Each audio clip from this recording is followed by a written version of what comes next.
प्रिय भक्तों, आप सभी लोगों को शारदीय नवरात्रि की ढेर सारी शुभकामनाएं। जैसे कि आप सभी लोगों को पता ही है कि 23 सितंबर मंगलवार को नवरात्रि की द्वितीया तिथि पड़ रही है। नवरात्रि के इस द्वितीया तिथि को बहुत ही बड़ा एवं विशेष उपाय बताने जा रहा हूँ।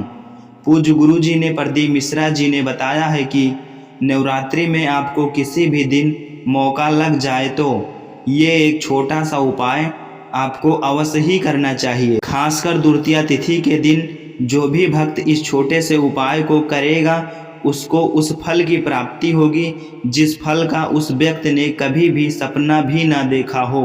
प्रिय भक्तों, ये कोई मामूली उपाय नहीं है, ये बहुत ही बड़ा एवं प्रभावशाली उपाय माना जाता है। यदि इस छोटे से उपाय को नवरात्रि में कर लिया जाए तो इसका प्रभाव जो है वो और बढ़ जाता है।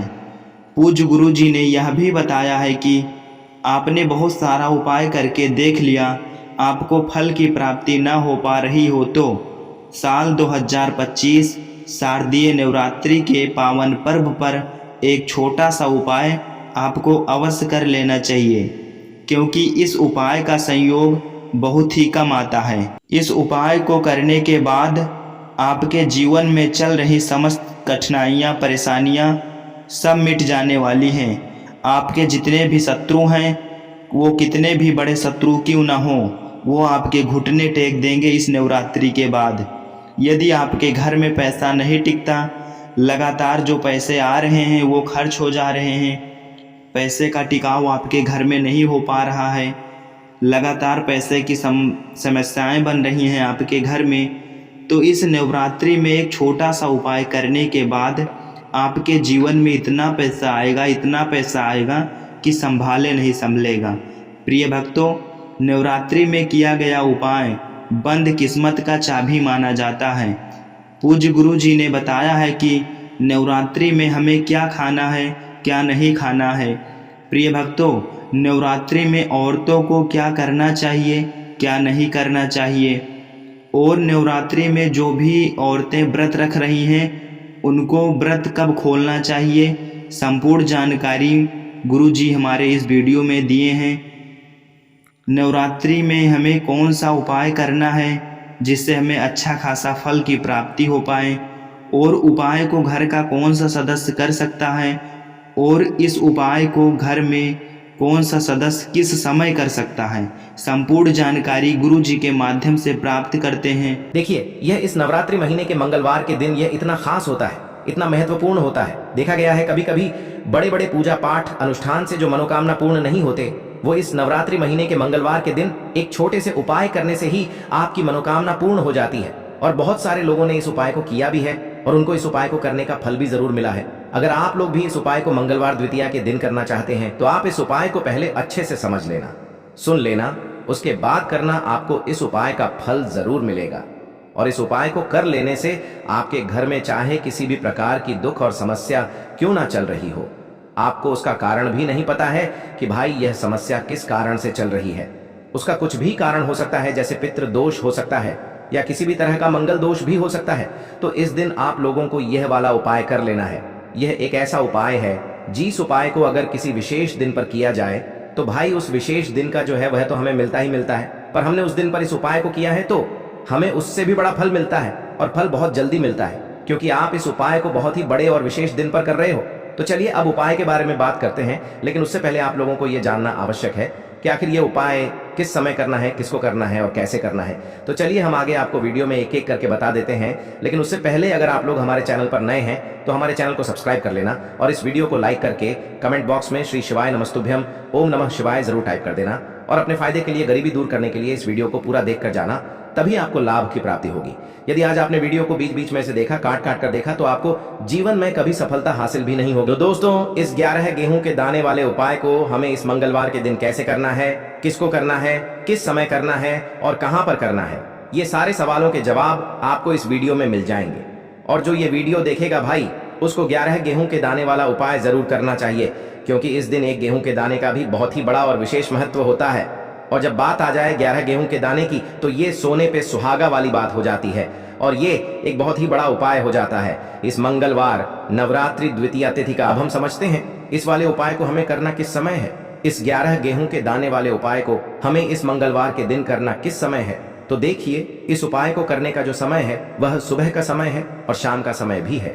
अब देखिए यहाँ पर हम मुख्य रूप से सुबह का समय नहीं बोलेंगे क्योंकि 23 सितंबर मंगलवार द्वितीया का दिन है और इस दिन प्रदोष काल के समय का बहुत महत्व होता है। बाकी अगर सुबह के समय भी करेंगे तो भी अच्छा होगा, उसमें कोई भी दिक्कत वाली बात नहीं है। तो चलिए जानते हैं इस विशेष उपाय के बारे में। लेकिन उससे पहले एक प्रार्थना, अगर आप इस चैनल पर नए हैं तो आप इस वीडियो को लाइक करें, चैनल को सब्सक्राइब करें और कमेंट बॉक्स में आप अपनी राशि या अपना नाम जरूर डाल दें, क्योंकि हम राशि से जुड़ा भाग्य भी बताते हैं और भाग्य में चल रही परेशानियों को दूर करने के लिए वह आसान से आसान उपाय भी बताते हैं। तो चलिए अब हम अपने सबसे पहले उपाय की बात कर लेते हैं। देखो, गुरुजी ने कहा है कि अगर मंगलवार के दिन नवरात्रि महीने की द्वितीया तिथि पड़ जाए तो इस दिन आपको 11 गेहूं के दाने वाला उपाय तो अवश्य ही करना चाहिए। देखो, यह उपाय यदि आपके जीवन में कर्जा बहुत अधिक है, आपके जीवन में संकट बहुत अधिक रहते हैं, आपके ऊपर बहुत अधिक विपदा आ रही है, बार बार आपको अपने व्यापार में और अपने धन में हानि देखने को मिल रही है, यानी कि आपको प्रत्येक कार्य में हानि हो रही है, तो आपको यह उपाय करना चाहिए। देखिए, इस उपाय के लिए आपको 11 गेहूं के दाने आपको लेने हैं। ठीक है, 11 दाने लेने के बाद में आपको जरूरत होगी चावल के दानों की। 11 चावल के दाने और 11 गेहूं के दाने, और चावल के दाने खंडित नहीं होने चाहिए। अब आप कहोगे भैया गेहूं कहां से लेने हैं? देखो, आपको किसी भी किराना स्टोर पर गेहूं के दाने आपको आसानी से मिल जाएंगे, जाकर ले लेना। ठीक है ना? 11 गेहूं, 11 चावल के दाने लेने हैं। साथ ही साथ आपको एक तांबे का लोटा लेना है और उस तांबे के लोटे में आपको जल भरना है। जल आपका खुद के घर का होना चाहिए, मंदिर का नहीं होगा। अब आप ये सब सामग्री लेकर पहुंच जाओगे महादेव के शिवलिंग के पास में। शाम के टाइम पे प्रदोष काल में देखो, जब आप ये उपाय कर रहे हो तो अपना फेस रखना उत्तर दिशा, नॉर्थ डायरेक्शन की तरफ। अब यहाँ पर जो मैं आपको क्रम बताने जा रहा हूं ना, उस मेरे क्रम को बहुत ध्यान से सुनिए। महादेव को अगर कोई सबसे प्रिय है ना, तो उनकी सबसे छोटी पुत्री जिनका नाम है माता अशोक सुंदरी, जो आपके पास में चावल के 11 दाने हैं ना, उन चावल के 11 दानों को माता अशोक सुंदरी के स्थान पर आपको अपना नाम और गोत्र बोलते हुए समर्पित कर देने हैं, है ना? और चावल के दानों को रखने के बाद में जो आपके पास में तांबे का लोटा है ना, उस तांबे के लोटे को कहीं पे भी हम जल नहीं चढ़ेंगे। सिर्फ और सिर्फ माता पार्वती का जो हस्त कमल आपको दिख रहा है, यहीं पे गोल गोल आपको समर्पित करना है, उसी जल को, और कहीं नहीं। ना तो माता अशोक सुंदरी के स्थान पर, ना तो शिवलिंग के ऊपर, सिर्फ आपको यहाँ पे गोल गोल जलाधारी पर आपको उस जल को समर्पित करना है। अब आपके पास में बचे हुए हैं 11 गेहूं के दाने और बचे हैं। उन्हीं 11 गेहूं के दाने को आपको अपनी मनोकामना, अपने विशेष कहते हुए महादेव के शिवलिंग के ऊपर अगर आप मंगलवार के दिन प्रदोष काल में समर्पित कर देते हैं तो आपकी जो भी मनोकामनाएं होंगी, जो भी विश होंगी, महादेव पूरी जरूर करते हैं। अन्न को समर्पण करने से, उस खासकर गेहूं को समर्पण करने से हमारी इच्छाएं पूरी होती हैं। और अगर वह दिन, तो इससे सुंदर संयोग कुछ भी नहीं हो सकता। आपकी इच्छाओं को पूरा करने के लिए बहुत स्पेशल, बहुत प्यारा सा उपाय आप सभी को जरूर करना है। ध्यान में रखिएगा, यह उपाय प्रदोष काल में करना है। देखो, गुरु जी ने कहा है भगवान शिव के शिवलिंग पर 33 कोटि देवी देवताओं का वास होता है। अगर हम शिवलिंग के सामने कुछ भी उपाय करते हैं तो हमारे सभी देवी देवता हमसे खुश हो जाते हैं। यह उपाय आपको अवश्य करना है। देखो, सुबह के टाइम नहीं कर सकते, ठीक है? अब बात करते हैं अगले उपाय की। देखिए, इस उपाय के लिए आपको मात्र 1 लौंग का जोड़ा लेना है, यानी कि 2 फूल वाली लौंग लेनी है। साथ में आपको मात्र थोड़ा सा शहद लेना होगा और इसी के साथ में आपको तांबे के पात्र के अंदर शुद्ध जल लेना होगा। अब देखिए, इन सभी सामग्रियों को लेकर के आपको भगवान शिव के मंदिर में पहुंच जाना है। देखें, ये उपाय आप सुबह से लेकर शाम तक कर सकते हैं। तो वो सबसे पहले तो आपके पास जो 2 फूल वाली लौंग हैं, उन्हें आपको शहद के अंदर अच्छे से डुबोना है, यानी कि दोनों लौंग पर आपको अच्छे से शहद का लेपन कर देना है। अब आपको जो आपके पास 1 लोटा जल है, सबसे पहले तो उसे शिवलिंग पर धीरे धीरे समर्पित करना है और श्री शिवाय नमस्तुभ्यम इस मंत्र का जाप करते हुए समर्पित कर देना है।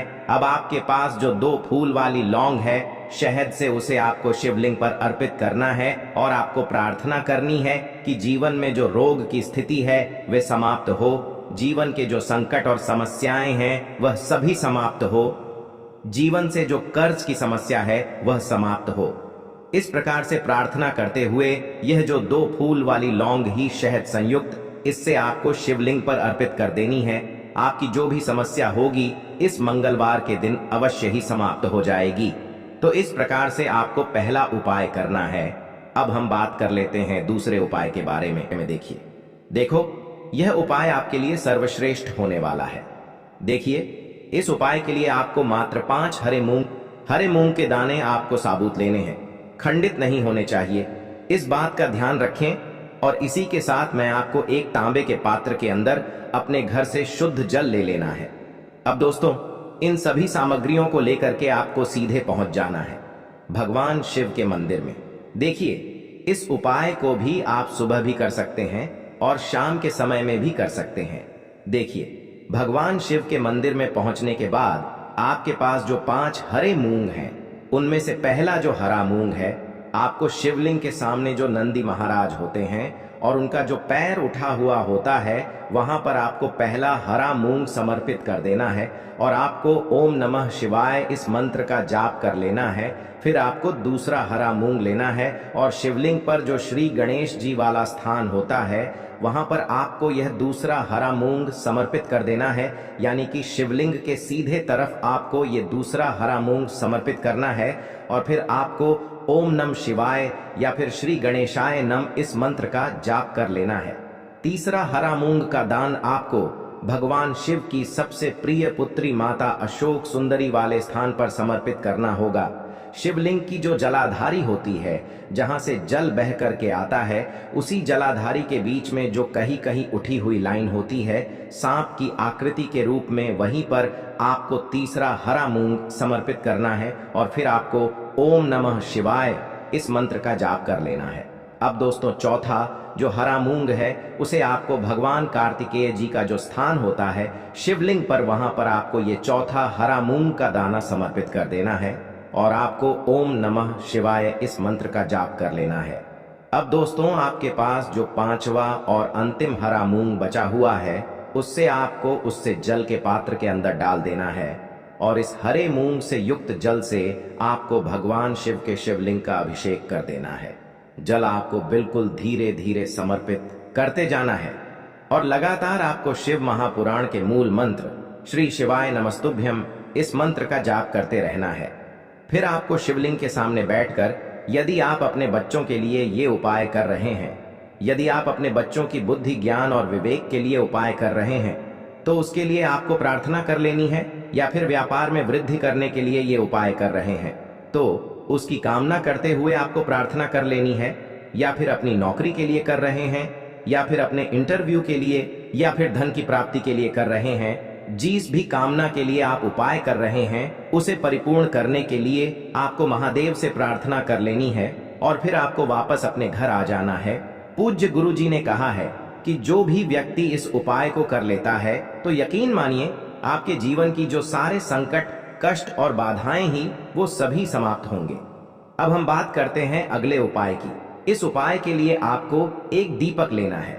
दीपक आप मिट्टी का भी ले सकते हैं और शुद्ध आटा मढ़कर उसका दीपक भी आप तैयार कर सकते हैं। दीपक के अंदर गोल बाती का प्रयोग करना है और दीपक के अंदर आपको शुद्ध घी का प्रयोग करना है।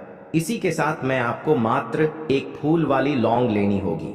अब यह एक दीपक और एक फूल वाली लौंग लेकर के सीधा आपको पहुंचना होगा बरगद के वृक्ष के वहां पर। देखिए, सबसे पहले तो आपके पास जो एक फूल वाली लौंग है, उससे आपको बरगद के वृक्ष की जड़ में समर्पित करना है।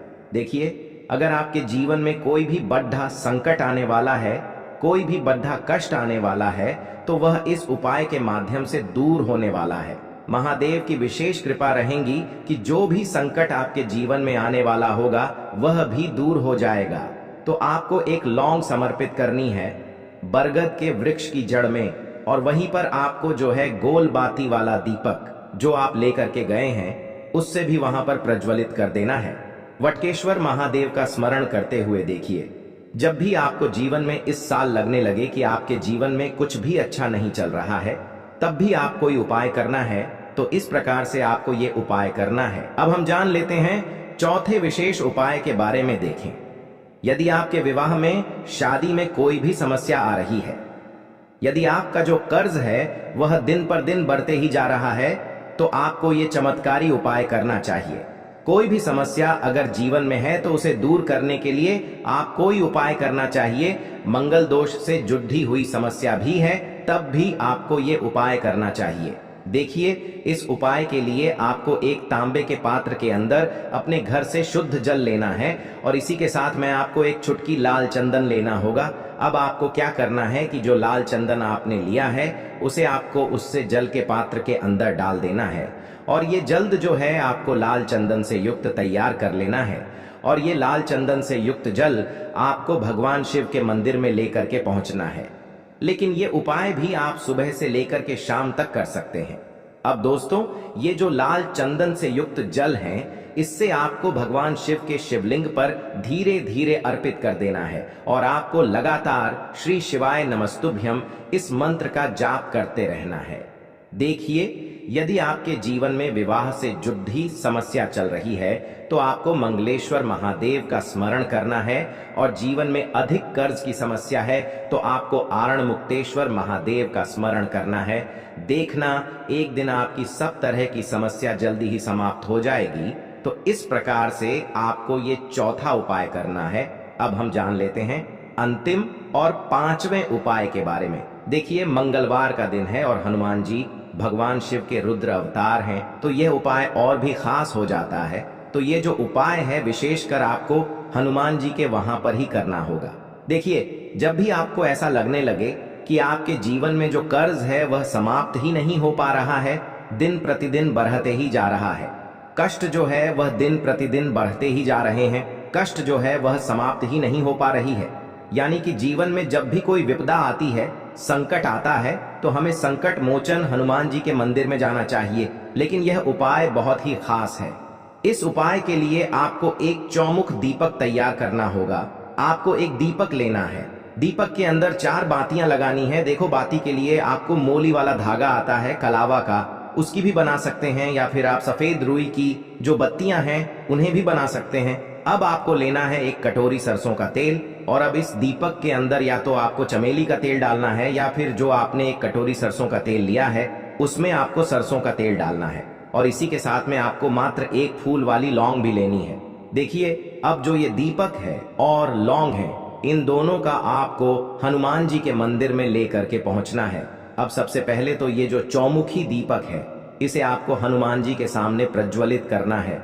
दीपक को प्रज्वलित करने के बाद आपको वहीं पर एक बार हनुमान चालीसा का पाठ करना है या फिर आप आरणमोचक मंगल स्तोत्र का पाठ भी कर सकते हैं। अब आपके पास जो एक फूल वाली लोग है उनसे आपको अपने सीधे हाथ में रखना है।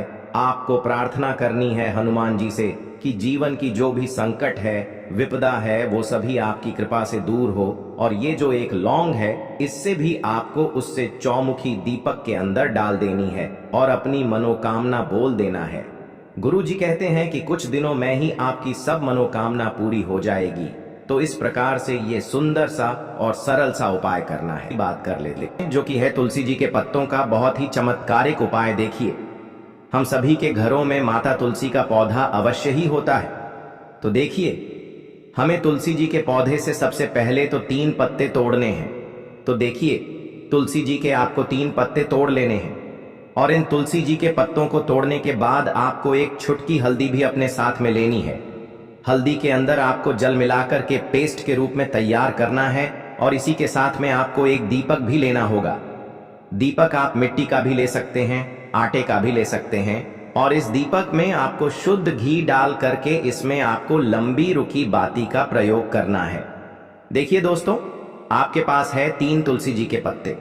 तो पहला जो तुलसी जी का पत्ता है उस पर आपको सबसे पहले तो जो आपने हल्दी ली है उसकी एक बिंदी लगानी है और पहला जो तुलसी जी का पत्ता है, आपके घर में भगवान विष्णु का चाहे कोई सा भी स्वरूप हो, चाहे लड्डू को गोपाल जी का स्वरूप हो या फिर भगवान कृष्ण की आपके मंदिर में प्रतिमा हो या फिर भगवान श्री राम की प्रतिमाएं, उनके सामने आपको पहला तुलसी जी का पत्ता अर्पित करना है।